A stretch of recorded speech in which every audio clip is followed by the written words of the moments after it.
In the early 1950s, Iran was ruled by power, measured in influence. But not all of it belonged to the king. Some of it moved beyond his reach.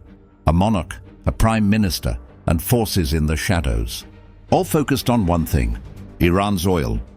For years, it had been controlled by the British through systems built to last. Generating wealth that never reached the Iranian people. Prime Minister Mohammad Mossadegh took Iran's oil away from British control.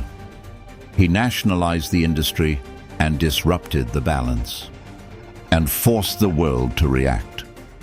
That decision didn't go unanswered. Plans formed, not in Tehran, CIA, British intelligence, not to negotiate, to reverse it.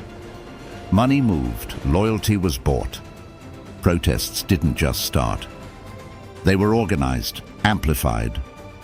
As the streets grew louder, power shifted. The Shah, Mohammad Reza Pahlavi, became the solution.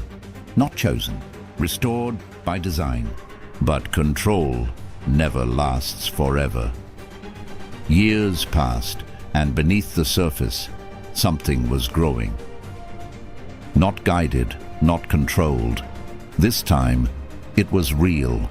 The streets filled again, and now, there was no stopping it. Outside, it was already out of control. The streets weren't asking anymore. They were taking it.